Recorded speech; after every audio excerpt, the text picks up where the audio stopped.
The right time. Come on, y'all, do the right thing. A rap for the last two. Aye, and you're high buffalo, and you're training for. And so, you want basa, yeah?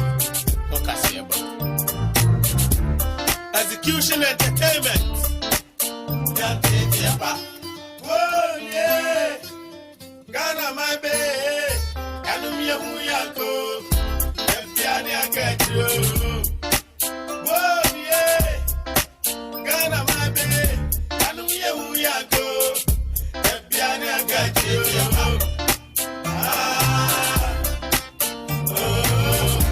And yet, yeah, but to be a fun boy,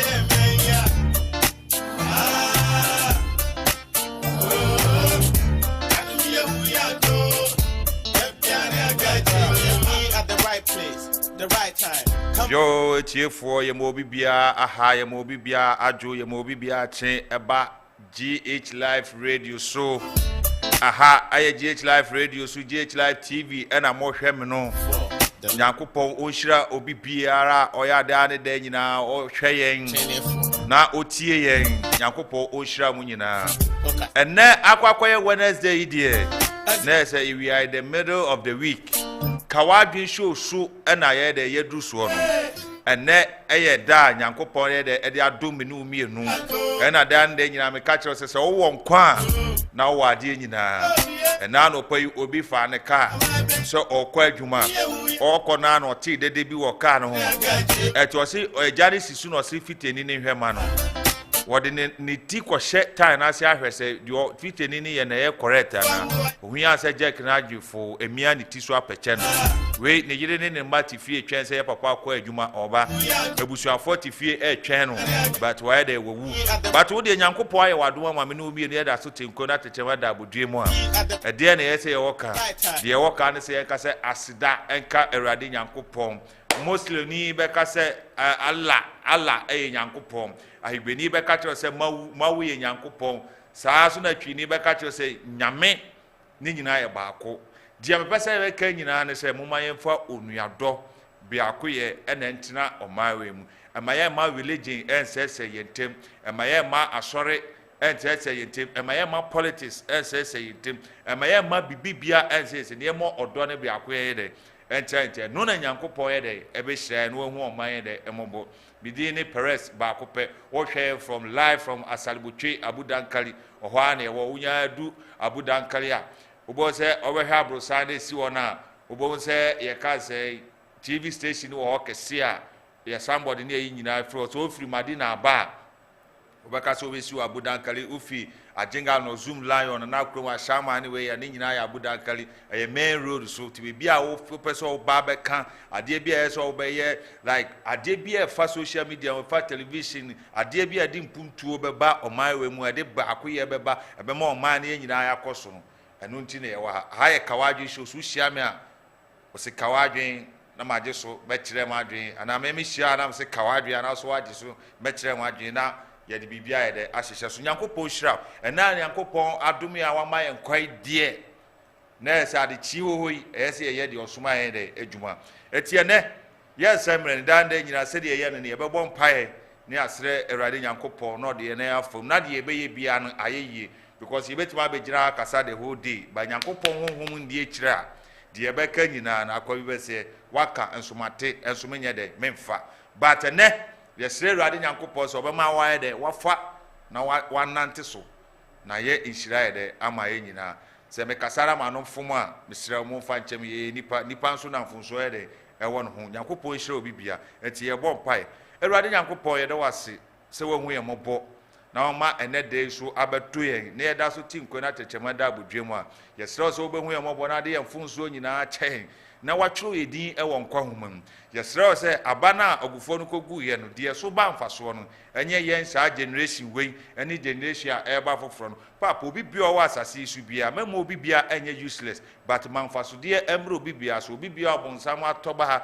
obonsam de ohaw ne amane bia ato no so no yesrɛ sɛ we Awurade Nyankopɔ obamu a ene ye brem na oman nye ye brem na nipa enkwala mpanifo obi anya na sumdwe ne emfa asedama de yesrɛ ne sɛ abaifo ebe sakyerɛ o madwen akromfo be gya akro no bo konkonsafo be gya konkonsa di adwamanfo be gya adwamanma bo na obia ne kunu ene ne yire atra wasundwe no otima hwe ne yire ne nba we ne yesrɛ o do ba Yesu Kristo dim ti amen empaibo a wetie empaibo kama de mesrɛ so obe de obe sakyerɛ won sɛ da ne de nyina me ka asɛm bi sɛ ewiase a ewei sɛbi ye won krofo bi o mo bɔ nkwase abra bi a bibia kyɛ sɛ sɛbi o mo agimi but wo ka kyɛ sɛ we agimi a na ye ne ya all because say onim sɛ de wo ye ne nyɛ den enye but wo ka on twema but obusu ye den ye hwɛ ade bi ti sɛ wo ka sɛ akwa wo ebaifo a osare ti no akobɔ ne beye ne buofu but me ke no ebaifo onim sɛ de wo ye ne nyɛ but wo ye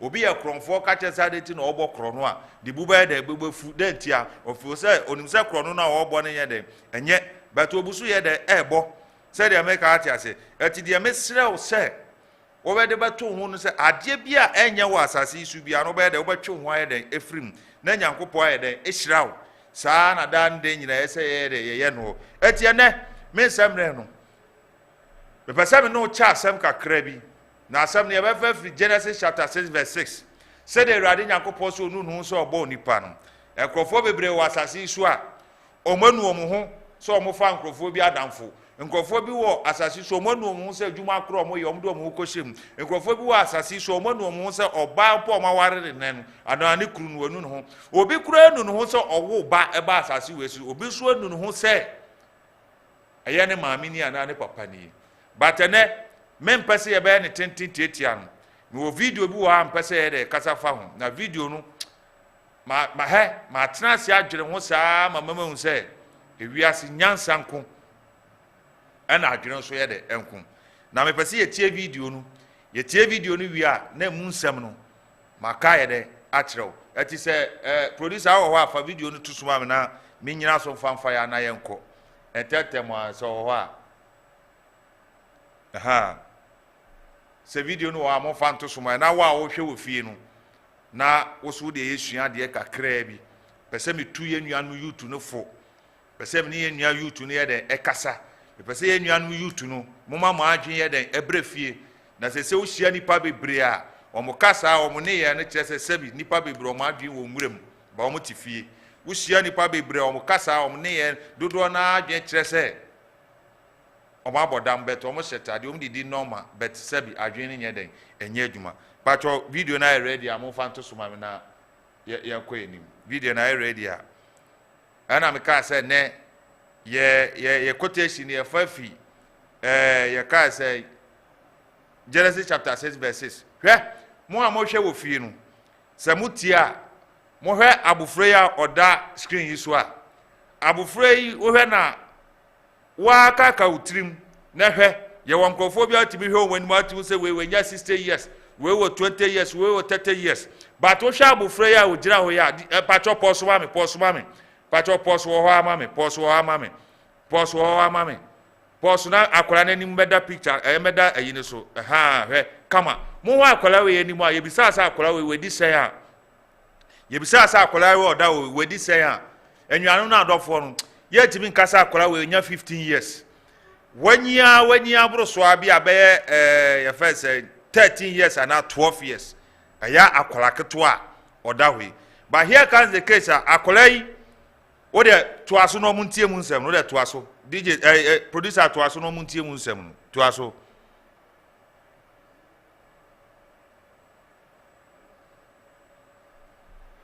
obi ena hu akwara we kwara keto na brabo ona obi sa ne sa wa misani age but obi sa nso okosko na akwara ne sa dabi obi sa nsa ne maame ne papa wan wo se ne papa de sinsa ye wo ne ba asase wisui ne papa ohu ne da ye bi sa ne sa ne maame wo ho a aye ne su ene ye bi sa nsa akwara we wo hwe hwibaro na si wo na hwibaro no enya se wo ye ka se obi die o ono akwara ketewa no ne dia all because se oba asase wesu no wo se ne papa ohunu ne maame nso a ye bisa ne maame a osu but here can the case akwara we one ne nana one ne nana ne te wo but ne nana ne nkoma eti akwara ketewa we ehunu nyansa se no abrabo no bebi amedu ame maame mi hunu me papa akwara me fa mani hu ni da no se de abrabo ne yen esa akwara we pe bibi ye de eye because one wonum so school no ntimi ye de onko eti akwara ketewa we ehunu nyansa akwa kosua adwuma oso osua weda adwuma no ye de osua oso osua weda adwuma ni firi hɔ a wo hu se adwuma na ɔkɔ no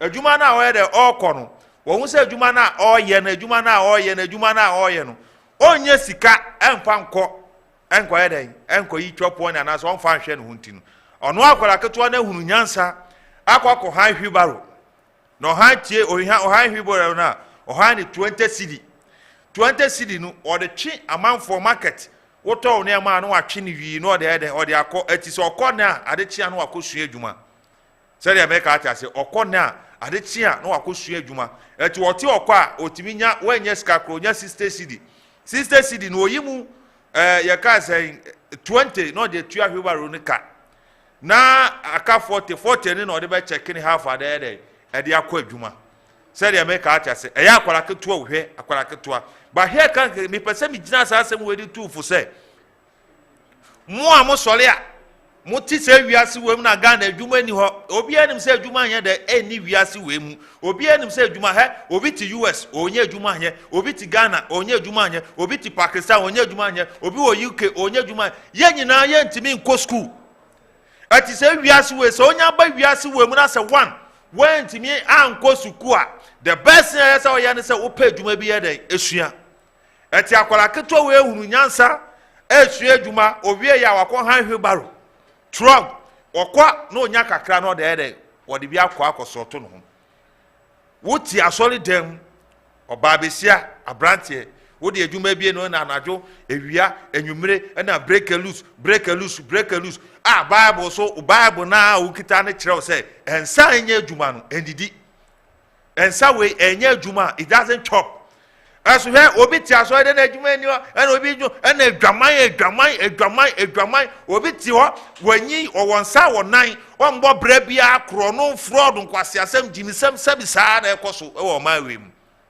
akola ketu owei onya 12 years kura be 12 years akola ketu owe hunu nyansa se ne maame ohun ne maame na ne papa kura de onfa na ni nkosu ehun ni da but obi tiwo pani bi tiwo a wo hwem obi anyi otiwo ohwem o se ne papa na amfa na nko school ne maame na ntima amoa no eni ntina na abra boy basa na ode eno aye excuses dia me pesa me kire on se nyankopon ni time obi enu o wa asase su a owo time se wode be boa obi a onye serious you need to start something for yourself so somebody can help you ayasa wode won sa start so bawani mbre abrabo nyame ye wadom na ade chi wo se ken no nyankopon ma nkwa di aka nyina nso obe yisu wa adwen apa bibia ye de aye woni mamanfo kita degree o mo so concrete woni mamanfo kita degree o mo twe truck woni mamanfo kita degree o mo tonkube woni mamanfo akọ school asebe o mo ye zoom lion ana you see yetia obi apes ene wo ye adwuma bi wo kra na wo ya ne ye serew bisa won se emra wo kobo degree ana emra wo wie ss wo school mo kra hwe the number of people mo wie school wo kobo degree hwe number of people o mo acquire degree say year na bisa won se adwuma say na wo betimi say degree na akwaye wo Ghana ya kan mo se ma den ka akwala keto small boy like wo se bisa say ma mo wo kra wo su but wo de otewo ana my excuses ana me mama ana me papa ana me mama ntimi afọ akọ school obi enu wa na mama tim di ko school dia me person tell nyina say sorry jajimie no na fa wo wa ankasa fa wo kwahye wo nsa na pa adwuma bi ye de eye sanya sa you see we have ye wo mrante bebre maba bebre mo afom ho sisi omo so omo mpa brabo omo mpa adwuma omo pe quick money and quick money na mrante pe ono onye adwuma ba ope ka dem onye adwuma ope so handan onye adwuma ope cheche wo dwene ho a wo nte ase small boy just small boy like this wo hunu nyansa hunu say no abrabo no say de ekon ebusua na obeto mu na ebusua no ade papa bi anya da ni ebusua no wo na yesa wo sɔre na wo pa adwuma yɛ wo papa edo afuo wo na na so do afuo samre akɔ pass ase kra de ado afuo a wonya enti yesa wo hu sɛ ayesa wo sɔre e wo bibim. Force yourself to know people, force yourself to do something so that somebody will see it and help you. And now obi bo shatawale dia shatawale den oye otonwom obi bo sa akode dia sa akode den oye otodwom ba wo den na wo ye a obi di bani hu de bia me catch us me I don't know people by their names, I know people by what they know. Et wo pa kofa phone na bi so obi say like bi so obi say wo pesa wo check the phone so na hwe say the was told obi betima so di say plumber man because when say plumber adwuma na oye obi betima so di Messi because when say Messi adwuma obi timi so di no say driver because when say oye dey uchika ba bi say wo say wo and then young guy bi say adwuma ben aya hook up obi timi da akọ fill passport ye bi say akọ fill passport bi say adwuma ben na wo ye and akọ ye people bi dey bi say adwuma wo ya obi timi atro hook up wo so obetima atro fraud e wo so obetima atro krono wo so obetima akasa me dem bo adwaman obetima atro wo so service ye nya agiwie na ye nya obofo kwa na obetena wo ma we so ya bra bo nkoso da de mpesa me catch on se small boy ehunu nyansa hu se ne maame ne papa ntimi mmoa no ebusua ne mmoa bi anim eti akwara keto akọ hand trog 20 cedi a day e de twikaya you and now tirana me I'm SS graduate obi timi awie school JSS watrefie poly 5 years o mobre bia onsu adwuma onya hwe obi sana oh I want to go to school, I want to further my education. Me nka say going to school is bad, but the person be try on say ma common sense din adwuma. There's no time, so there's no time ni ho man emre we time ni ho sisi ade chia na ade asa time ni ho. What I will go to school, I will go to school, sir. And then a lot of people are in this country, a lot of people are our friends, a lot of people are our family members, a lot of people are in the community, and they have become a burden in their family, they have become a burden in the society because they don't do anything. Omunishi, or no school, one kobi, then sa, and sa no jumas will need to young pound there, what be useless. And out to say Canada, ye pomo me Messi, ye pomo me say, or more masters and a juma my say, what school ya one could be also a juma won't swim to young day, and what done useless person out here. Said at Tinako Porsche quote to Musa, when no saw ya the obo. I call like a 2 year, what to my yes, I do. Wouldn't the AC? Mamma say it. More Mokwa, sorry now. Mokoko Bompire and Opa, you may see a solid Sunday, Mokwa, sorry. Monsan come on 9 kana more person I receive it. I wanted to tell you something. Say there is nothing I will be receive.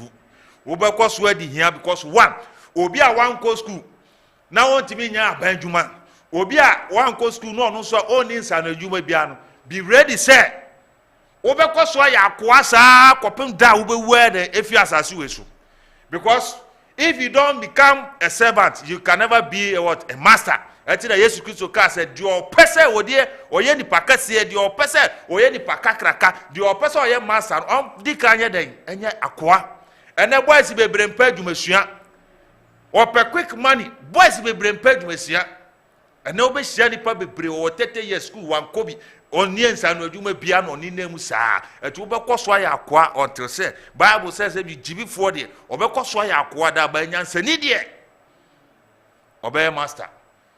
At wo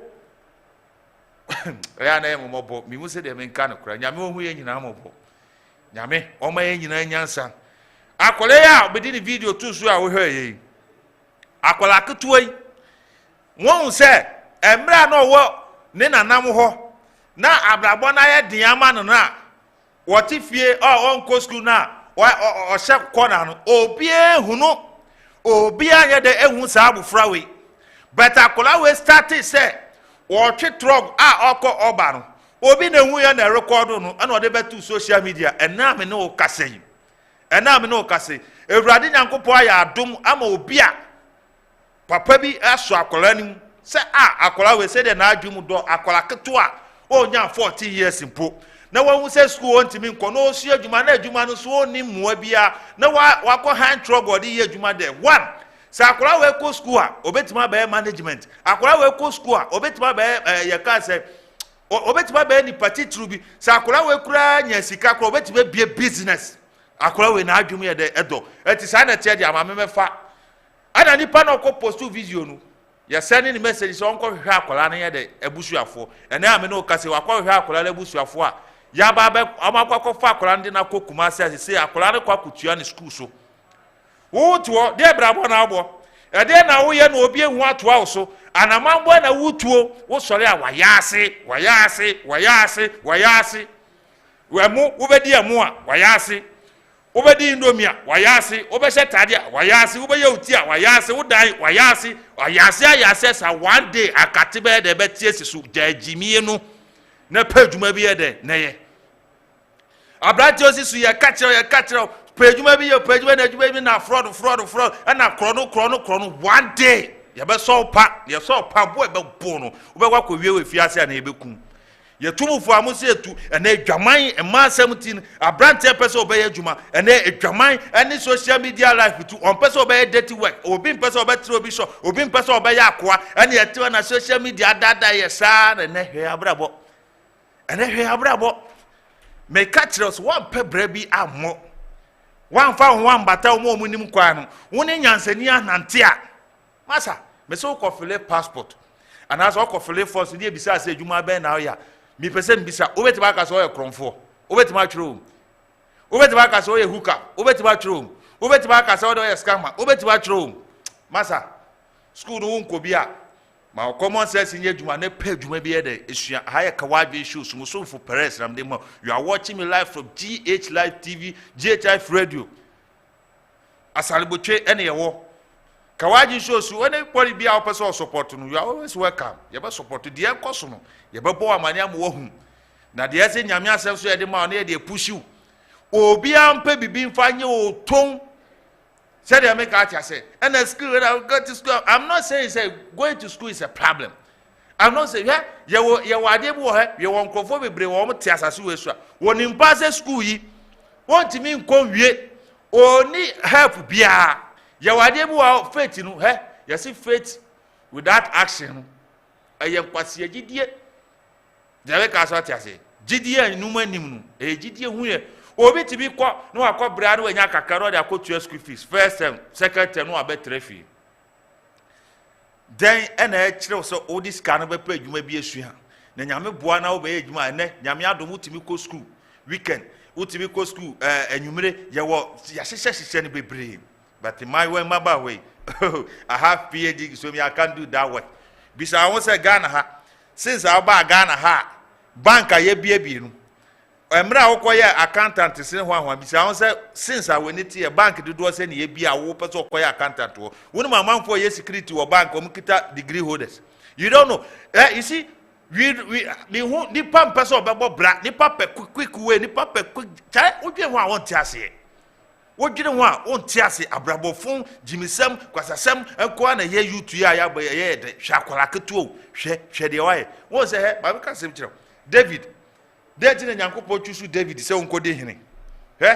Nyankopon chusu David na oyo obi a na ohwe nwan so tie na David oye ohwe nwan so na nwan na ohwe omo no se ejata sisire ni hwan beti abo ni nwan ni bia onwane o wo dirimika ta omo kwache omo no twa omo tie na waba wanu no yi dwan na de afri mu because na David nani eden ati Nyankopon ahwe ya opese oye ohene no say Goliath nkwase asemtine so nya David na ne ho adin ye kwasra David ngo na nya no an so ye kwasra ne ngo se obeye ohini o hwentokwa David ko ye hwe the number of trials a David ye dey fam abrabo Yesu Kristo kra edi na chi kra no wo fi suru oba ni party bi so wo de edi ni fam wo ha wo de fam ba wo de on pese obefa hawm wo pese obi beka wanim wo pese obeye yesamasa wo pese obebre opekwiku we di ane onua wo bewu na dada kamrem weni beti no menye bibio famo nyami odi owaye mi na hyefom because won pe bra ye dey abo ene obi apese oye gentle obi apese obefi ene wokọ asoli den wa emai wodi omochi amo bra bia because prayer topic no I want bank manager I want accountant. I want someone who drive Benz. I want someone who has house and this thing. One month pass so here carpenter and if he said that no be the carpenter ni na be kwa boss. One month pass so Messi. Onim say ni dan o kosi Messi ni na be ko. One month pass da. So pe plumber. The ref say ni dan no si plumber e de ewom. Etu obia pens and adwuma obia pe last obia pe book obia pe kwa. You see? Chare Nyankopon hu ye nyina amobo. Nyame hu ye nyina amobo. So amaye nyansa ose aka obi nyansa omi se ono esafo urade ti de mpesa me kire ono se ma waadwe nya adwuma if akwala ketua we 13 years etimi afasa akwa we su ehunu nyansa se wanwo wanka se ne maame ne papa ni onto okobọ kro no ana ye timi hwane nti okobọ kro no ana okoye se ene ye won kwala o motete se sa kwala o me ya akromfo ye won kwala nketekete se o mo bokro no kwala tete ya nsamone nko ana o me ye de omudie but akola we ehunu nyansa ko hand truck etimi ko hand truck die adwuma ko twa truck no ka na wo pani a woto a wonsa ene onan den na wo ye woto na me ma na mamada wo da tare ka mamada fa obre mu ma so o ma me yo hieni wo so pese obedi hia eye wo awasem so o papa yo hieni na so pese odi obedi eye ka so hieni eye wo awasem nyame ma de pachi wo he obi kowo obi kowo ye di push oji push na team wowu ne onu so be ka den obi so koye adwuma be hwe ne yire oye se wo ko na aka bon wowu ni banti o ne yire ne manti wowu na wo de papa de wa ba asasi so wa wonya ni frani wa wonya kwata wa wonya obubuani wa wonya yarefo wo so papa ti wa for wa ko school to wodi wa bro adwuma e wo krom wa ni nya na di school ye ha me am gira ha me kasenye sem fitia na mbe gira ha o me wo be ka chem say certificate yem fa certificate mbra I have no certificate to provide to you me who say school no baby amedunu me ko JSS wie ye grade am nya ya kura me ye nyime school bia no be gye me na me so me nika pra me ko twa bribe tin ma ha me ho na me am pay me nsa no adwuma because am papa bi sam say da adwuma na opese o ye na so o free boys 5 adwuma be na opese am so da me de me pese me business man meton cars na papa stress a na me no kasi nyame adom cars no me nyame na me disika to ba won ko form toba a me nam enam somsom ton na me nya kakra ide nsa akoma no de mpesa me kire onyina se fa wo ho bo bi sua bibi ade bia opese o ye wasase su bi obi edika ye bi da ekwan bia opese o tunu plane na ede obi fi Canada wo pai bo no so wo be ko Canada plane akọ due bia kogu ansa e be fa wakọ na da wo ko fru plane kura plane eye wunti na plane tu fi wo ba o de obi ba so be fa wo so ayere akọ yembre ye ho ase ema wiase wo ti wiase a ema wo maame wo papa enu no so wo ye de eba asase so wo wiase a ade ampese wo make ni clear e wo wadwum ne se wo wiase a first ne se bobra ebe hye awurade die nunyam because ono no kita won kwa no de wo no de wo ye de ba ono ma ade chim no ma ade ye de asaw eno ye one de to so mienu bobra ebe hye wo maame ene wo papa nunyam and trust na fa excuses na me maame afoma nko school na papa afoma nko school na ma ye say na da bia akola bia okasa tia ne maame ne papa akola bia oguni na ne eje ni mu asere sa wo no you are totally cursed unya ye da akola bia odi brem ade tia na me maame na ade tia papa obi tuo post no tu wa no manu obi tuo abortion we ye eto sa akola we da acho be ware na we nya ba okobọ ne maame ne papa beyi but sabi ujimie enene edwa bedu sam pepeso obi jimie na sabi oda prison obi jimie nene oda hospital obi jimie na oda sha asasu we ase tiswa mo wadua anya adwuma it's up to you wo petie wo pa manye de mentie ewiaso trase na hu se school na moawa pa na wa pa adwuma bia de esua da wushi obi na opese obo obi say adwuma be na opese oye adwuma na opese oye so you have no experience in that office can man na question say wiase mo eden Bible say wiase no be ko wiya emu be eden temu so eden etu obi mfa ne tro ne kapra ye de ema etu wo de tena ho na waju say adwama na na babo hook up na akati be tie si so aya hwe aya fu say mruwafo no mo nam na o mo kita poma no mo nya mabawa so obetima bo adwaman akosi wiase wi ya ye wa wasem obetima bo kro no akosi wiase wi ya ye wa wasem wobetime twantro akosi wiase wie ya wa wasem ye tumufo amonfa youth aba and then we have a lot of people who are trying me see o the second campaign bedu you see the number of youth omu bewu I was our campaign with because omo life they don't value their life tombe kwa kotraka mu shi jama ebi di moto pepe na ka twa for so ebi ba ye no mo na ate ebi ba no mti ate obi kura de one other parties omo kokon na we atwesika na we me see campaign time be ekoso all because say de owo kwa kokon ama ne kura no ono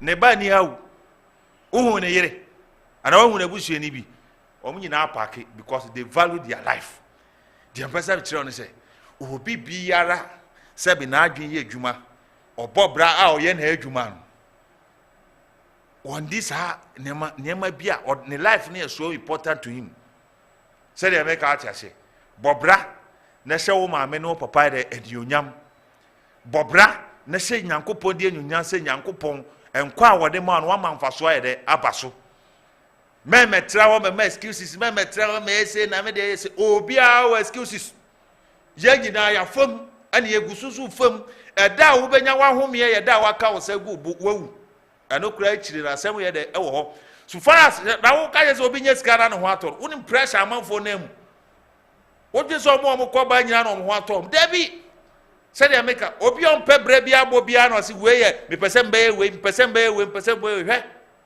satam no ne de aloe grass na tukwayo ene aloe grass twom ene a won so obi twi Benz C300 e ofe no tama wo be ye na C300 etwom o papa tama wo swa o papa car na ode wo trem a ode wo koba ene ko market de ko so obenya sa car na ati ade ade sa nyina no things are changing ati masa wo so force yourself to do something for yourself bobra pa je bibi papa na sabi yenja chimie no wo bitwa na adwuma bie no so nya sika koto wi adwuma bie no onya sika ko bo adwaman adwuma bie no onya sika ko tojot adwuma bie no otimi hia akola keto kwase etire wayi ne twamo wi na ogira wa na oda we ayo papa no man obi de ne back to school say nyansa woni de tua school fees wa konyema betrefie obi so akodi nsemone wa betrefie enfa school nya school fees na mdina wa na me maame na ngu maame ani mu ase o bobra papa na yakopɔ yede o shira kawaju shows ni am still for Mr. Perez and I'm there offer di kana de abroad e ma maame no papa enu no ho e ma papa wabusu afọ na afofo momu nu ho se om de ho bebo because if you ask obi opese obobra bia na ade chia ade se nyina on na afofo sisa step bia obedu bia no o school a o na afofo nko o start adwuma o na afofo nko o toka o na afofo nko uchi bicycle unafufo nko uchi moto unafufo nko oya a servant unafufo nko oya pastor unafufo nko ene obi assemblyman unafufo nko ye MP unafufo nko oya minister unafufo oba president unafufo nko ati sa wode opese wo maintain baby awo na ohwa na obede obese ba medie that like mefo so akomanim timi to fu se menu aba menu abema abrabo bi awo bobia no always try so be upgrade ho obeko anim me certificate ya kitamen baby eni wa ya hwe certificate for adwuma ya be fa me but ese urade adon na ma ma se me bo branding me koso aye de abosa abran fa ho bonipa ipa papa fa ho bonyansani ene anyansafo nante ene asikafo sum konsuo ene na me ma kosku me da ko yire sa yakopo hu yemobo no nya ekese ene jumedi ya de brewi your first tosu eye Anglo-Bec intelligent ene so ya aseme ya de brewo ya de bibia de bia for security measures hu bia Anglo-Bec wo yere o chiti wo so wo akwala bi wo ka so ni nyina ya Anglo-Bec fa be down no mo yere omomwa ye twa ho aba ye ba ye de your first tosu mienu nu ya de ebeso ebeto aso ye bisa se ene de be de o ye bisa se beya 8 years ago and 7 years ago economy no any right now economy which is NDC and MPP why and am economy na better economy na better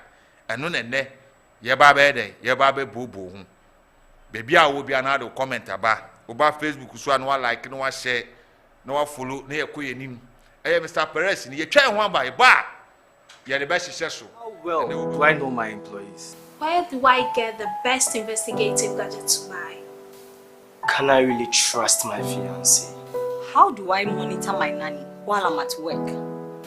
With the recent report on kidnapping, we are really concerned about children's whereabouts. Yes, we are. We need that security for warehouse. Where can I find a reliable intelligence agency to render these services?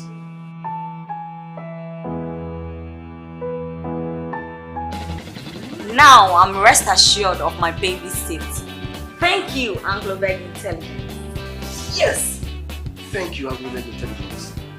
Anglo-Beg Intelligence, I highly recommend them. Look no further. Use mine. Now we are satisfied, thanks to Anglo-Beg Intelligence. Problem solved thanks to Anglo-Beg Intelligence. Anglo-Beg Intelligence, experts in investigations and protections.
Execution entertainment.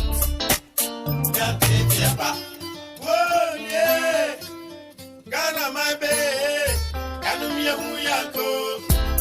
Piani, I get you. Whoa, yeah. Ghana, my baby. Kanumia Huyako. Piani, I get you.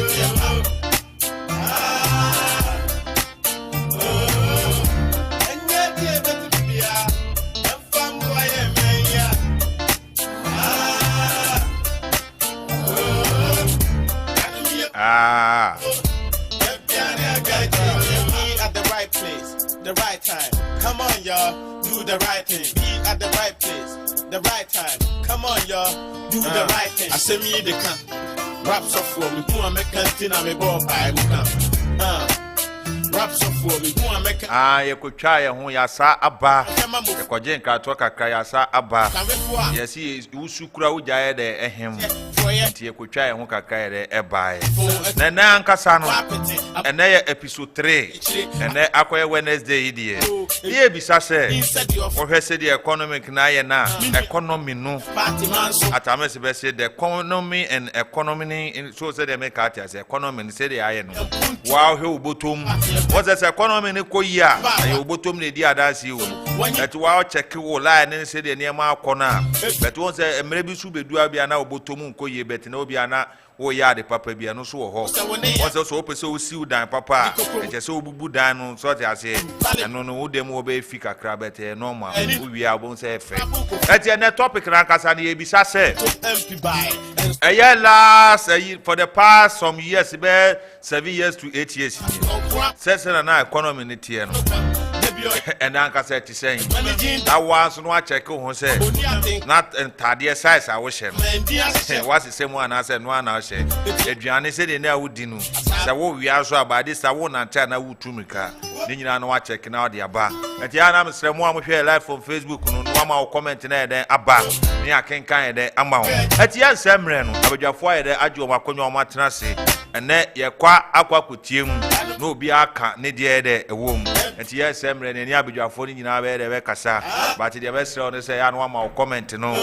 ene obi bia so ayede aye kama enche ye betwa ahoma na ede atum amanfo frɛfrɛ na momfa ahoma ne ntum ni den de bo ase yes ya kyerɛ say kawadwen waje sumsum e kyerɛ wadwen bɔkɔ no insult ayede ye koye nim yakopo o hira mu nyina abadwafo ahoso bia ho ye obibia na me adu obia ho ye ba cho obegbo odi ni wayi na ya to aso na yekɔ okay your friend me attack on Clement okay me chia omo ehwe ye wo GH Live TV eni omo tie ye wo GH Live online radio nyina okay yo senior counselor ne social commentator and so ye beka economy ekwan a economy no befa so a na say fa America kranie no ede ena atimi ayeden aboa oman Ghana me do bibia se munti enti ene yeden ye wa hanse me da se pa abrante kwa mna battles inchianko bibia lo for especially secondary fa o team wade because tomorrow secondary constituency almost all the communication members ni na retire ti ya de won na se do bibia so team ofi okay ene topic na de dwan se mo amahu ye bisa se ye fa se NDC amemu ni MPP amemu no se de MPP ni NDC amemu na ekọ ye bisa se economy no say any de na wo ho no de na e better mo amohwe a eja everybody have eyes obi a we ni obi wa so obi a wo feelings osin so to na wanti a ade chi ye so a wo hu form ana eti chairman ye mra ho okay the kind no messenchia NDC for omanya bre omutie omuhwe yen I think say ne anope His Excellency John Dramani Mahama money ye kasaye kire say limited voter registration exercise na ekoso no yenjire ehu ne mfa yehu him nti me so mefa kwan we so na maka kire NDC ni bia say onfa ne hu him yenko out na ye make sure say mreni so a ya register say the be ya 2024 we can push out this inept government. Their mechanism say time na Nanado Danko Akufado oni ne running mate, then running mate Dr. Baumia. Omu epese omu be di oman so no. One of the things omu yuzu ye pa in campaigning the economy. You and I remember say Dr. Baumia organized a lot of town hall lectures, lecturing Ghanaians about the economy. In that process, his focus was on bread and butter issues, backing it with figures. Figures are usually here in 2013, basic 2016. Maybe for instance, a year GDP growth. For instance, a year GDP growth. Now, I'll show you GDP growth in the year 2011. You make a GDP growth under NDC of 14.05%. One of the highest GDP growth ever in the history of Ghana in the Fourth Republic. Apart from that, we achieved a single-digit inflation of about 8.5. Remember, answer na memo atuaso no. I hope say me pese ma me bisa mo sa question answer na ye ntoaso. Say de be ya enkoye yi. Te say no me bisa say wa wo economy na years back any current economy deɛ na ye ohwe a deɛ na ye say NDC that no yes NDC abreso was good was better by na deɛ and the situation is worse. okay councillor ohwe economy na NDC abreso ne ene MPP a amaya wo so ohun ni say as a social commentator na abre na abre bia ya na de meka ne say abrabo ye boko ye nim okay enti say abrabo ye boko ye nim ne last year na entos baako dey 50 pesos it's likelihood say abrabo ye boko ye nim ne niam ba ye dey besisa enti no ende no ensisa ye so ayeday abamu enti na like the good the good and bad no say no eniam mu ayedin enti na say NDC time no na and MPP time na say NDC time nra na saa time no na age 0 age and enne wo time age abaye 1 year de anje say abrabo ye boko ye nim nti na wo age ne bi abeka ho no yes so it's a question so I want you to answer say no answer na de bibisa say no hwe a NDC ni MPP time NDC what power no was it good for you and MPP aba power was it bad or what I know na person say niam mu ye den eniam mu ye den anti enye eniam mu ye den okay Martin pacho ata of course obi anu oba betena dia akere nzemam inyedin okay na ye ditum there nzemam yedin but as to the rate of how nzemam ayedin that's where the discussion will be done on okay yeah Martin. So ye na ye ditum there nzemam ayedin but okay. As to the factors awama nzemam ayedin no will be discussed as we go on. No problem. Team Pacho afede to aso na. Yes, inti na me ka say na Baomiani na Nado they were riding on issues of economics. Okay. Then they were using economic indicators. They were looking at economic growth at that time John Mahama was even started from the days of Professor Mills. Any John Mahama time. Inti na me cite the figure say in 2011 there was a GDP growth of 14.05, which is the biggest we've ever had. Now, the worst GDP growth under NDC, it was 2.12%. That was 2015. Na Dumswaba, na Niemumwaiden, Ayadin, Amagana at that time. And so, today, under them, we experienced a GDP growth as low as 0.51%. Which has never happened before under the Fourth Republic of Ghana. Okay. This growth, is just one of the areas we are looking at.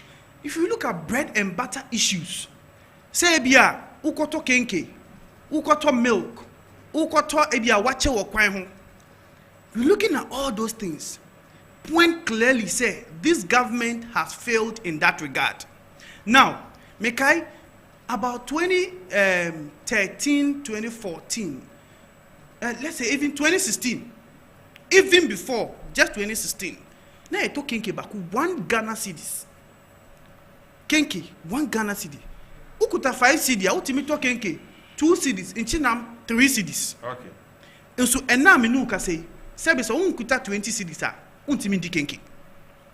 So these are basic things we have to look at. Once we are looking at the economic indicators, we're also looking at the bread and butter issues. Okay.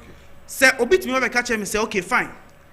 Though there is some increase in goods and services, okay. Because ya woman say na me yede, na me tie.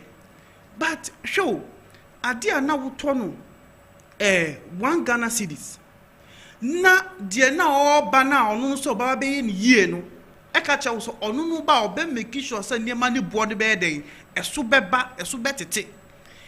If no anything at all, say so antimpo na se bi be kosoro at least for 1 cedi man nko 2 cedis. Na yentimi nka say there has been some increase, but it's reasonable because increase will always come.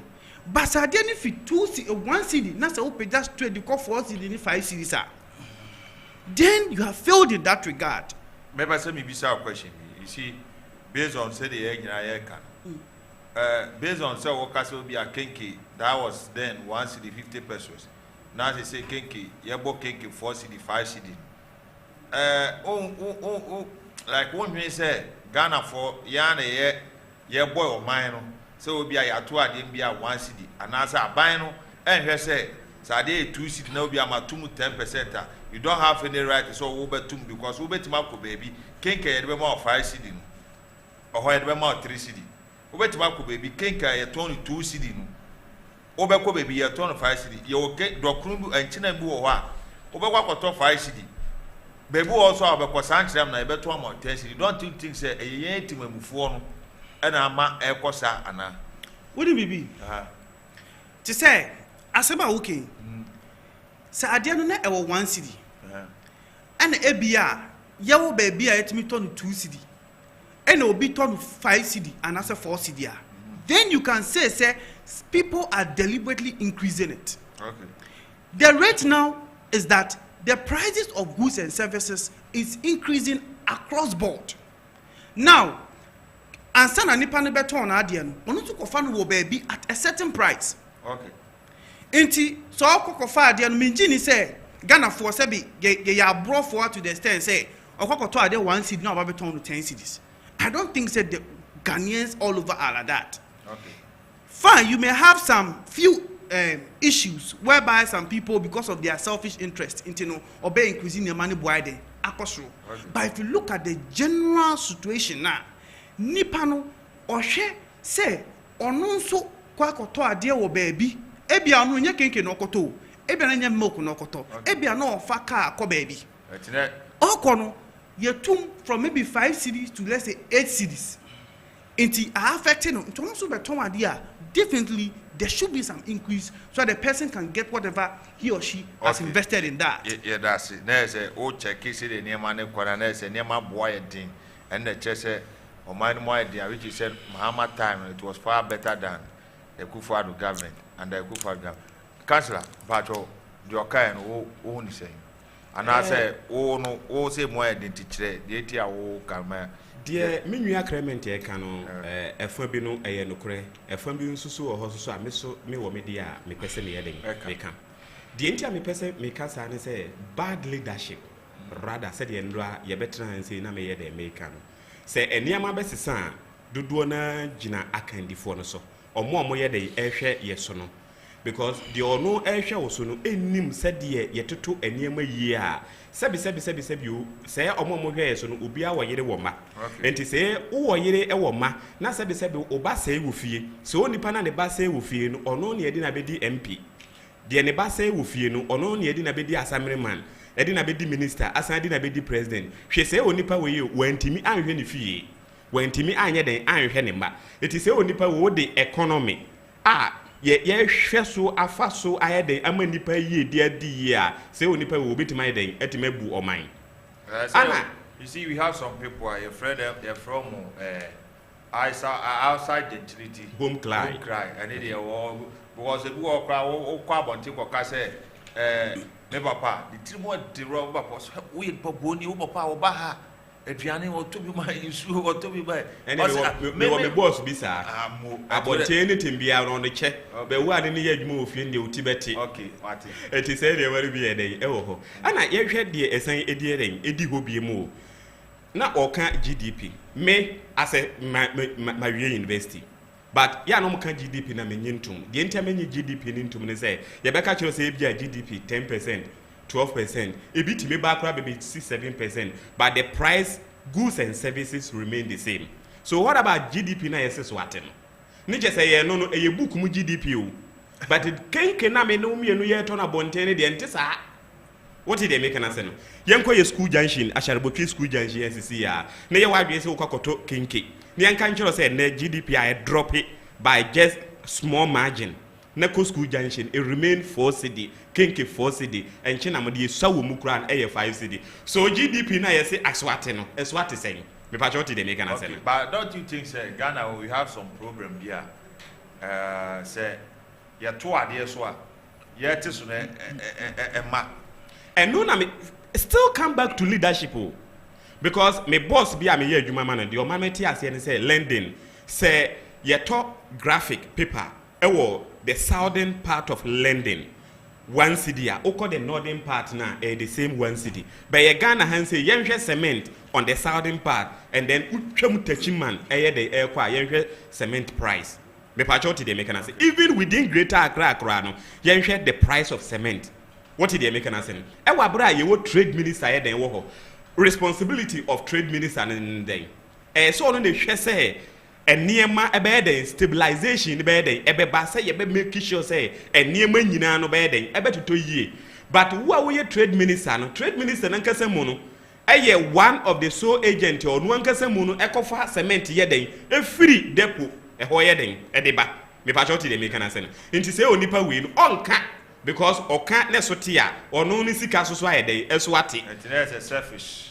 That is it. Okay. Eto oman mu han say ni sana oman no akwakoye den akwakoye enti enye easy sa. Okay, yamba chairman so chairman Odinkan we were nzama ekre bia much me bread na adwuna akọdo because ma yeni mu anyi de dan na no obotum futuo eguni mpenya de bia brama mbere clement as the GDP is not 0.5 as okan.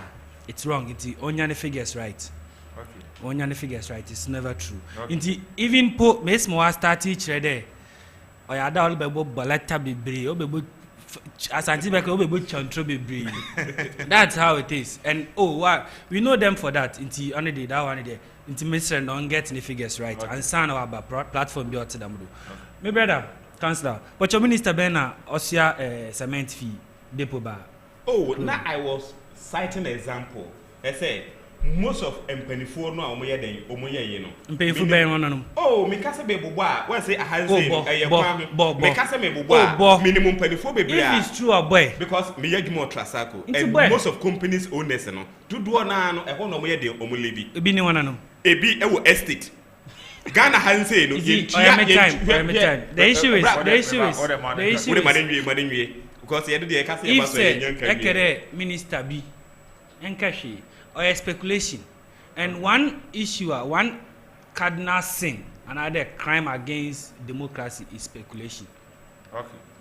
Because the fact that we are having a democracy doesn't mean say another democratic society doesn't mean say you should speculate. Okay. Make what I see. It's important. Next time, El Casa, don't speculate. Give us the fact and let's go. Okay. Okay. The issue about economy of a friend and NPP or NDC, right? Yeah. I would like to a little bit far kakra then. Manage economy no to that level. You best start to achieve. I mean, you can afford to public concept, and I'm a brother. Yeah. For to public concept, okay. So, marinating in there. 2000, answer now, Jerry John Rawlings, all the fee power, no, and we were having a GDP national GDP increase from 2.715 billion Ghana cedis. Okay. Now, Kufo answer no Kufo be fido, or could them no Kufo Geo. Answer no Kufo be fido on 2008. No, he was having a national GDP of 30.179 billion. That should tell you that within the period of 8 years, no, we were even making an increase of more than 10 folds.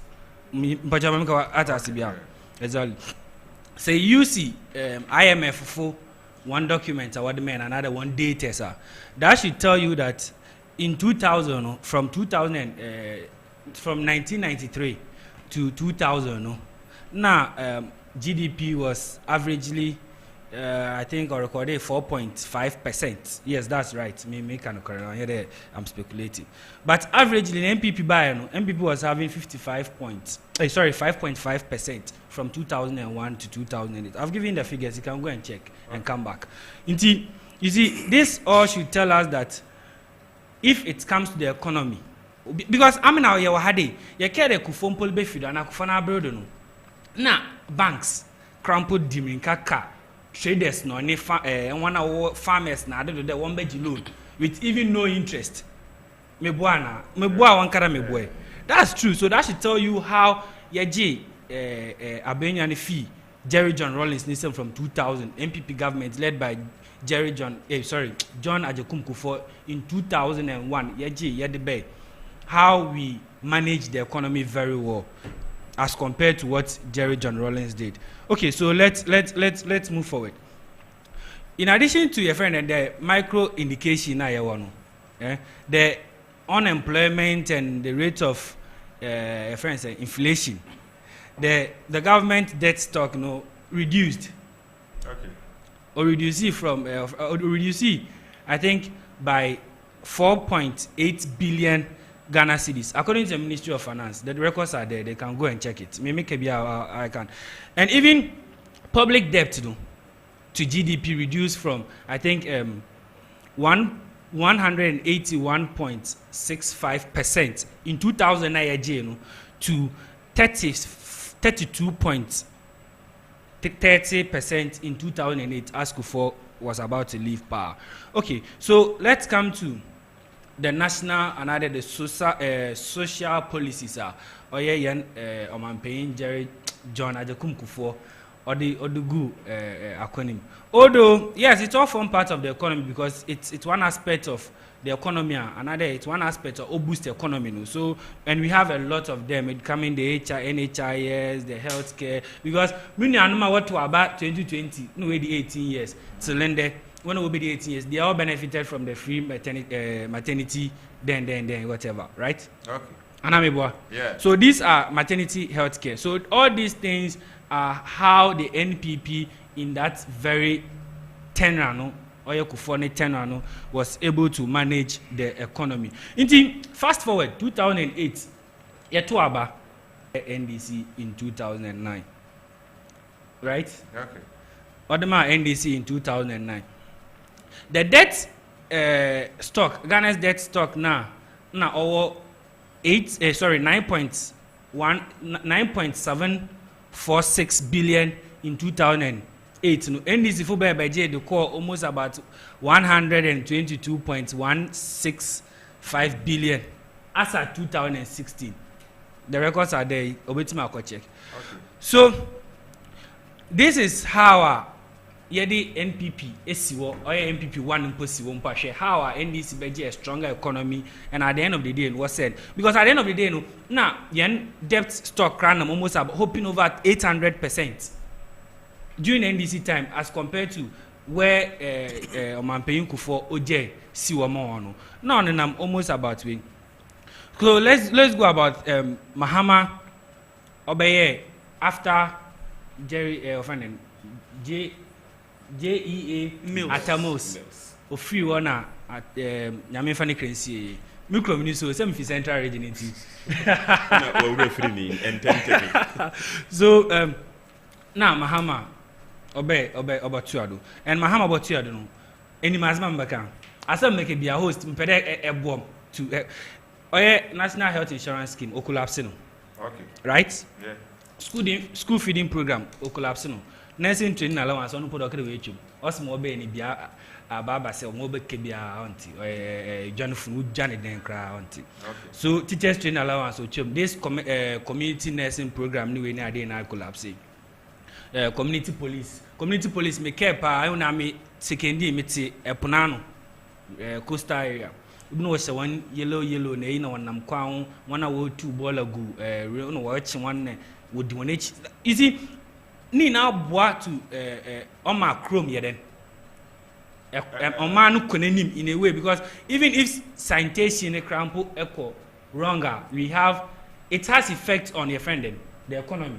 Okay. So when you be agina o collapse or sansu collapse community teacher program instead me brother this is so a teacher ni nta me boa butuma akara mbaleta nti yanu podi the energy sector o collapse saying I nim how from 2000 and here Mahama Bebeji Adia Yede Suma to 2005. MPP Ben was say ye be shene ya den.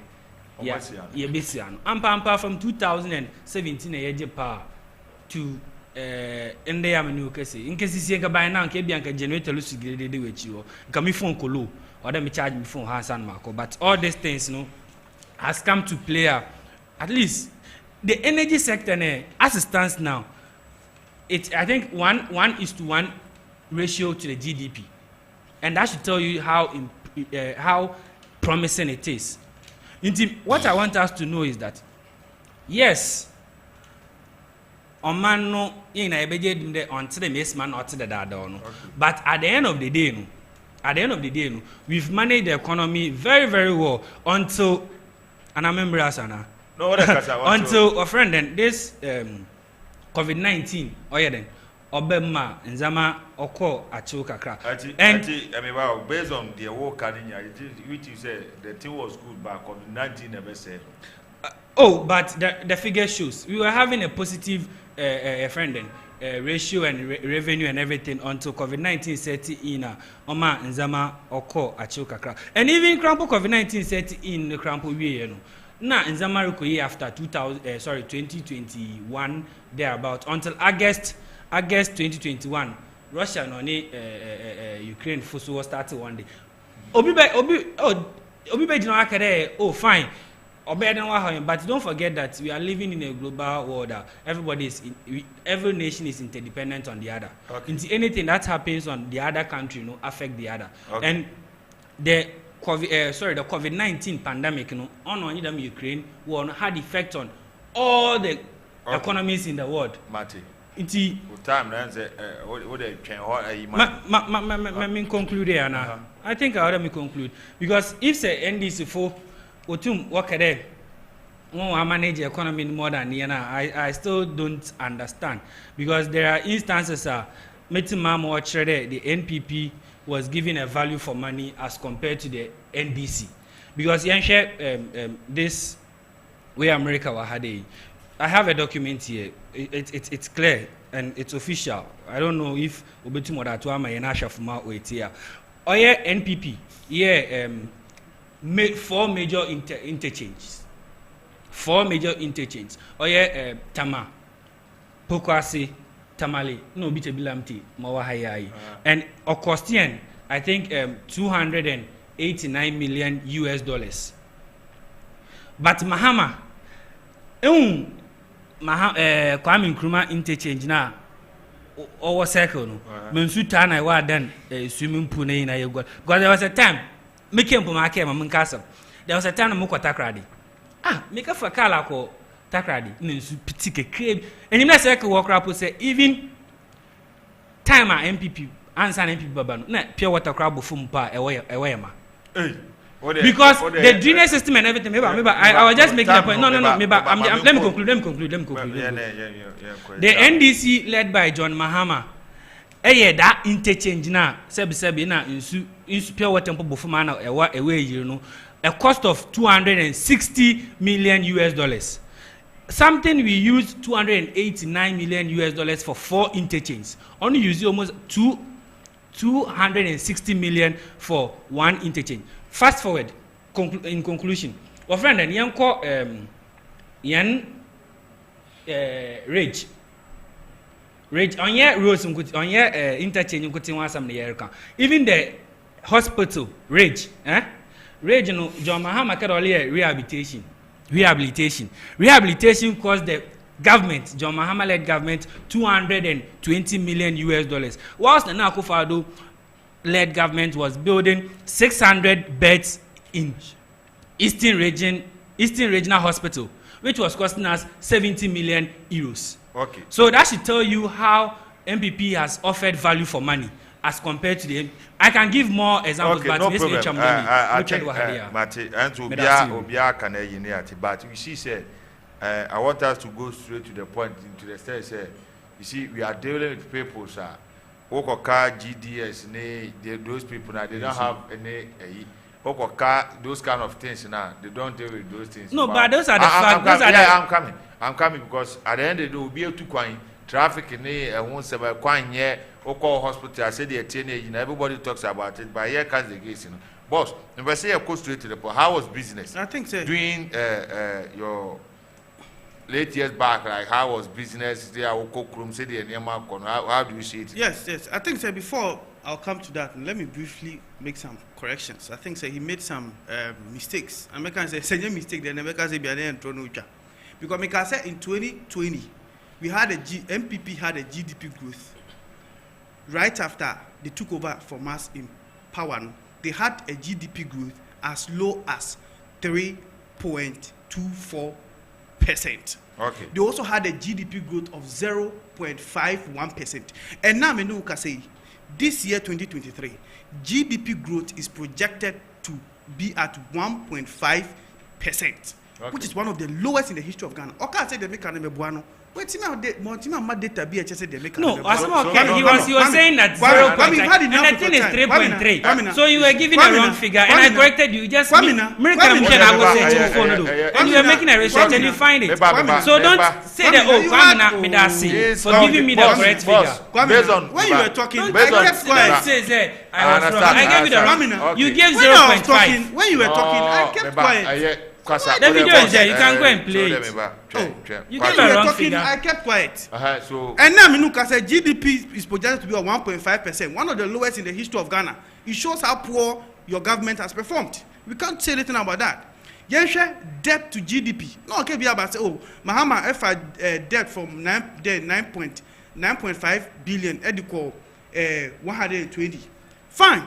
Mahama time and then 2016 before Mahama Bekono, we had a saying debt to GDP at 120 billion Ghana cedis. Nothing wrong with that. Ghana Day. Yes, a Ghana Day. And Mahama had physical project to be appointed to say, when na be boss abushing.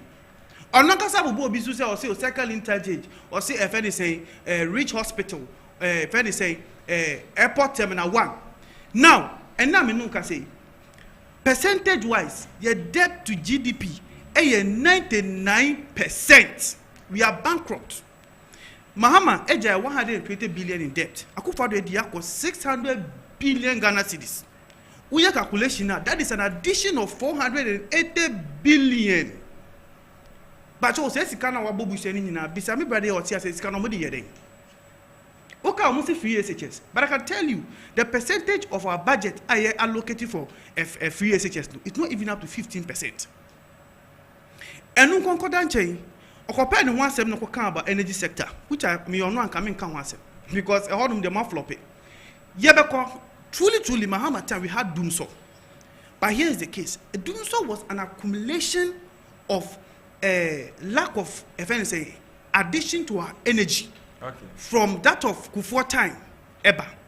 Now, Mahama ni mills, omo adi 800 megawatt of power. Omo adi 506 megawatt of power. Kufuor adi 808 megawatt of power. Now, Mahama unkwa as president within 4 years, or adi 1,000 megawatt of power. To the extent you post omo people for say your excess capacity. Now the Mahama di energy light energy ni biaka ho amana bro so na Ghana for ye twa nti no e say Mahama kra no ye di ni kokot as we kra bi kra di kokot about Ameri so be kaya Ameri say me ba ye nyina. It was in relation to that. In the energy sector, more for people too. Now let's look at say inflation rate. The worst inflation said the Nema Buasi Kosu or my name. The West, just said that any cry under Mahaman. Now you're 17.45%.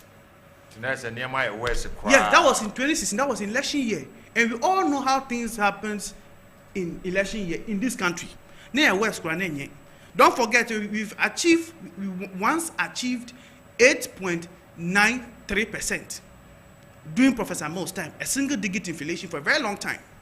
Now, and I'm in say inflation is projected to end at this year at 45.44%. Okay. Sebi Ghana was seen as the gateway to Africa. And then Ghana no yet team for an anke new omu betimi akọ challenge ebia South Africa no muni Egypt no muni Algeria no no. And then Ghana omu the Ghana comparison they compare us to Somalia, Sudan, Zimbabwe, Djibouti, Eritrea, those countries. Because of the mismanagement of the economy. Ugoka Pokwasi intelligence, but Pokwasi intelligence never an Akufo-Addo project. He doesn't even have that vision. Pokwasi intelligence is a Mahama project. Now this is what happened. Mahama is signing Pokwasi intelligence project, signing contract, even awarded to contract in the year 2016. In the time ana project in Besha Siano, and a bar say. Eja mu propaganda ya mu di ye de ya na yesisa abin mu na mobile enti mobile no Pokwasi intelligence na say de nipa na aduane na maduane na ben na so we piano if you na afa aduane na wedi enya wo na wo ye you don't know anything about that project. It's not part of your vision. Now briefly on access to electricity or can energy accept. Let me tell him more about that. So I got 1 minute bena. Maybe onu kasa wo man time park and who. I got 1 minute to ask. You let me get onto that. In the 2000 Abraham Professor FN saying George Rollins if you are being now access to electricity 44% nationwide. Not just also our mining population now 44% of our population had access to electricity.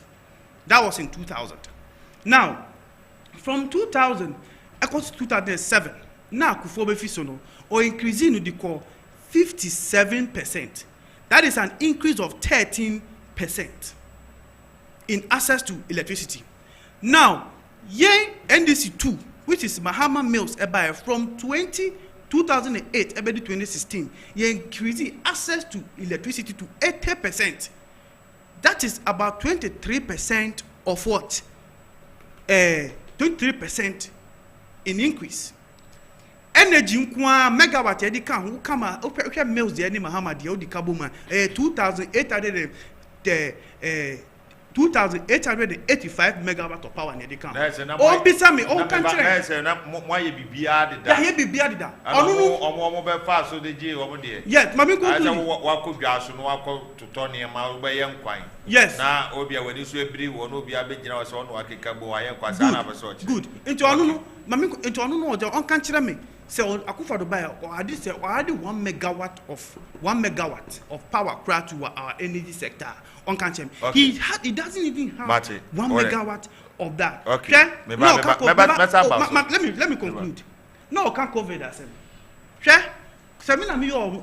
I will not even talk about COVID because COVID was like a fundraising fencing project for the government.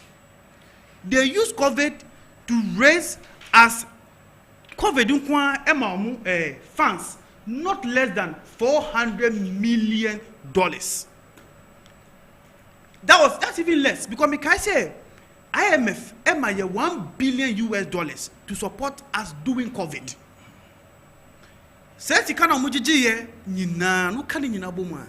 They didn't even use 50% of that money to even address the issues of COVID. Ubeka say a big issue of Ghana. Now focus on COVID scandal. Fahi, almost the COVID sika over millions of cities at the Adriani for 1 week. Meanwhile, we were all in our rooms. One lucky with them into a banner saying that we Adriani Ghana for over millions of Ghana cities with COVID money. Into COVID, Mamu use COVID as an excuse because the men NDC are buying COVID buy and yet me raises as high as billions of dollars. Millions of dollars. I believe that we would have been able to use that money to solve the issues of COVID without even going to the market to borrow, without using that as an excuse. Okay, Mate. Yamramasa, your counselor, you see, over the end of New Kenya, also watching Chinese and then. Now, Minya, Kwabana, not or Kase, and Yamabu ha, I should get my fact right. MPP ni NDC nyina na me say omo nyina no omadi oman no abro because the entire maker say omadi oman no abro ne say yen former president president Kufuor uko ya chire heye ya university farm ya chi heye no ko hwe affordable houses we see ye den ewo ho up to now edaso ye den esi ho kwa ana eho adane nketre eni amuoku a ho no mo ye de omonam na say ye kochi loan e free obroni kurom up to now ye gusutua say loan no ye MPP aban yo ye minua kwamena na aban a wo ye den wo kan wo ansem no what did you make an answer eti up to now so wakwakoji loan now so de ba besi dan na dan no unya so mfaso bia no a say onipa we and wo se watimi aye economy ni yie no aye MPP aban ye ba NDC a minua Clement a ye hwe ba ku ya wo ayi tema actually hoyi sajire me ose hwan almost 1,000 unit building aye den ewo ho ni nyina gu ho kwa eti say ye wo party akesie mienu NDC ni MPP den ewo ho na say nkrofo we mienu etimi ebo oman no aburo say ya say nkrofo we na well adebakwa ma hu NDC ni MPP ni say they are good in keeping records and the GDP say GDP no so kenke is very expensive. I speak for just vulnerable people on the street. Ono no ka GDP a wonye tum woni ma de kokra. What did the American say no? What can GDP kire me mami obi say papa councillor de ade because ono no he see kenke or she see kenke very expensive. What did the American say no? It is a GDP no na me ba me nwa Clement so oye teacher bisa say time a na NDC was no na the pay ya he satem no oyi sika ketua bi e wutimi di aduane ye den edi ene ni pay I increase but still intimi nyankwan na ne first no wutimi di yankwan nti bisa ne say GDP na ye say ene a drop no etimi ye say adwuma na bisa mi nua kwabena so what did the American say no eti GDP ni dey ya mo fan to nchen because just layman no nam street no so they don't understand those language and bisa say o man no do ahi na ko school say they no na me ye dey na me kan ho ansem I think say you be transition you be ka those kind of energy sector need they don't understand my people don't understand but let's go straight to the point say we are talking you see the number of street boys how things and nema bo cost say the business aya obi be ka say who could be store and to ade obi be ka say just oye adwuma hu anu bibia increase no and na person target you have only 10 minutes to say master chairman I think that you have a lot of things to say but let's go back to our business now you normal business sector and for me about 2 minutes now what check here this time around how say the business na other time no so na business so to say you go na okay me da say ma otin there na my brother Clement Roberta say na me because anytime we are over to mfutu egu impeni bia will make the corrections you know them John Mahama former president his excellency oka assembly there Ghanaians no ono na adwene no feed the Ghanaians do na your short memories iti na say obi today NDC communicators obetina wana o start there obobobo nzema bida metina wa mushi wandi na ampa mo one leader na Kennedy ebia or you see NDC communicators no there that Soviet no there Ghanaians have short memories my brother as at 2020 na yareka no COVID ba ahade no na se wo catch the COVID enyim do o chende abomusu people will run away from you until they are ibitum dia wa when your COVID 4 times obi ampon feel when COVID came obeya ade bia no ehunhu a president Krampo kede he some them mes manimpa olu kwa no se sika no yewo ana sika no posi yebka koboro se yebka akoye ne den na ye de aba to get people lives back to get people lives to save people's life that's what I mean sorry to save people's life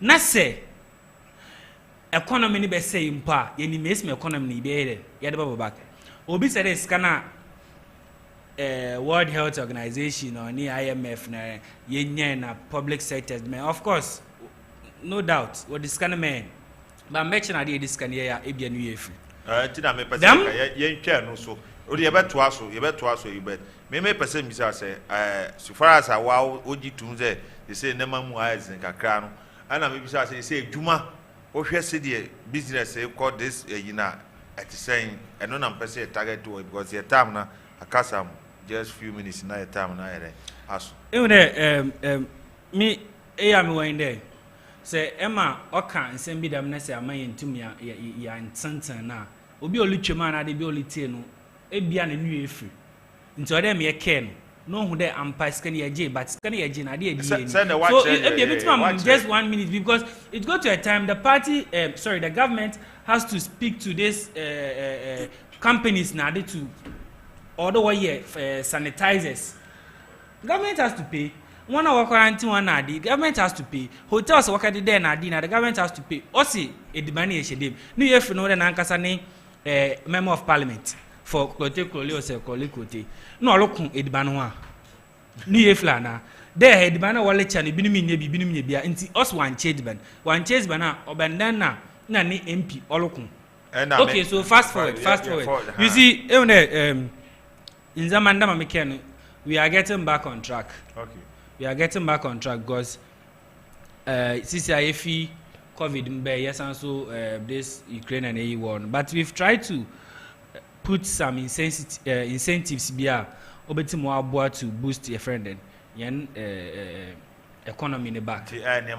Oh, but we've been Yama tax insensitive bebre na almost about 12 of them. You try as much as possible to give employment to people, and Oba records and the fact MPP government or another led government are from Coffee Bebre Chen. All the governments are my best. You know, you see, a month for Juma, yes. Make me so as a care there. Previous years, before another, but now graduate unemployment association. It's still there. It's still not there. It's still there. One compare, but you're one fact. It's still not there. One president was friended. It's still there. One president was friended. When was the last time Walker said? It was a propaganda. No, listen. The issue is that the people don't. When you did it to the makes many young one first, no, because their people are being employed. It was a propaganda. Because propaganda of infant.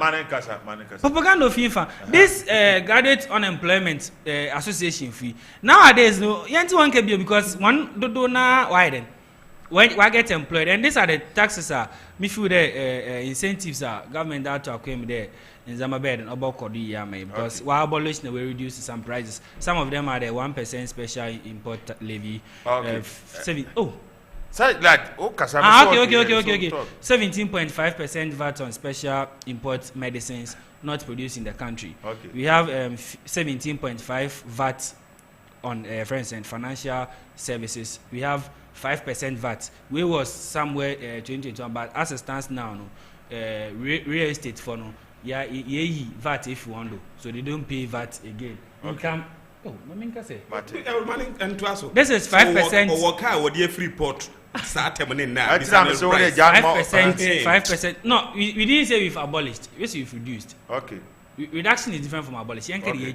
Maybe we've abolished some and we've reduced some. Okay. We do 5% VAT on real estate sales, 15.5% on domestic airline tickets, of which are on Ankasama Meta to within the country in terms of like Ghana had here with F, so I know what I'm talking about. That one idea. Like, now based on so what we have about 15 taxes. Some has been abolished, some has been reduced, and even to the size of government. After. Then the government tried as much as possible to reduce 12 cuts of expenditure as a government. Of which we all have the we have about 12 the expenditure of the government size and everything when it comes to expenditure by the ministries, public officers, and those stuff. Because in them man, yes, of course, but we are trying as much as possible to get it on track, and I'm sure that by the end of this year, the things will get better. Okay. Cancer. But even our West is better than the NDC. Okay, no problem. Cancer. What's the American records are no good so day? Records now no good so day. I see who they could check the number of a Nipa area university. I check the number of a Nipa a day. Both NDC and MPP no omo di o man because a year in Nipa 400,000 year school a year. Not only 10% in a year. And anything be a backlog. What did the American say? Anything be a backlog, you won't perform goofy. And during that time now, I can say a year unemployment graduate. No, Saturday, it was a propaganda. Na ya agenda bi na man set said ye be ya ye beba power no a na se nkrofo na omukasa no nje se ya pe bibi kakra ye den e di amom enti se na ye nkasa na nkire se ye yi o onko ne check mu no onko check the number of nipa awie school ne eni eyi ene wonim se teacher dwuma kura na omom ko university no yes me education me psychology me certificate ekita me no e kire secondary school but go and check the number of nipa omo enya kwan wo GS wo mu free university only training college pen here this hard near den e dey ma wo omo no kura ban san mu bibio esan mu maduani kakra ye den esan ide what did the American say but they are not getting it what did the American say time 19 patro ma me ma just a minute na wa hwe say the business e kona during your time na say wo mo time how is it clear business business, a lot of business are suffering. Okay. A lot of business are on their knees. Some of them are trying to come to be revived, but it's not working. You are talking about taxes. That's say e-levy. You can't say me. Once I offer a 10% tax on FNS and betting, we are talking about reducing taxes. And this year alone, we introduced 3 new taxes in Parliament, even before e-levy, and even we are talking of the 10% on what? Betting. My growth and sustainability bill, a tax. My exercise duty amendment bill, a tax. My income amendment bill, and also a tax. 3 new taxes. The opposition opposed it, but still, you went ahead to implement that tax. In addition to the e-levy and then the other taxes. Intimidate, one by a flop. I say I ban a flop. There's a moment my may than or more count. But my making can comment and say a time was soon. Yeah, fashion. Bright Feathers, also good afternoon. Good afternoon. Okay. And brother, you must say, I'm more fire. Okay. And Bronze GH said, more fire, keep it up, bro. A high GH Live Radio sooner, with GH Live TV sooner, we're here, and we're show sooner, away. Money, Gentina, I had a Waha. The rest of your money be a dear beer for the Pamubiano. I said, yes, a boat, you'll be a band, you may no be a benya a hot top. Here, one Ghana, one people. And then you need us why a woman. Yanko Shah, no, your Munina, see high GH Live and MD Kakaino. For more advertising, no friend number here, number they check with screen as now. Ubenya a producers for and as a management now know where the Akasa. If you also have any problem, with bar, yes, you better transfer and Wakasa. And our person about you made the swap. Ofra, you be hune a transfer Casania Bani Abacasa. I am Kuntoko, and a high end you be at the end target you be. Name no Crana and Yebeka. Me am did with any charm and within the Mr. Perez Baco Pay, which I am as a Kawadrin, I just so much. Yakopo, which shall not know Cassia. Yade yagu kesi na ede e ba beto aso am sports mu nsem ise nyame aduna mo ehwe bie mu sports for na to aso nyame boa wo kira no ye be sa ba be she wo nyankopo o hira mu nyina bana ye fia no minua we nya party man so osofo ma ya konche na so o mai papem ne kwaso ni ye punto dance tie ba ani mantie mabawa wonsom wanyi nipa nkaso pa be na ye janchima every president minister drug pusher so divesi na musta eya bisa ho se woni ye fata waka ye di ko promote power ato abayi parliament ko shemra shebedam ho ni nansa honorable Kofi absent wa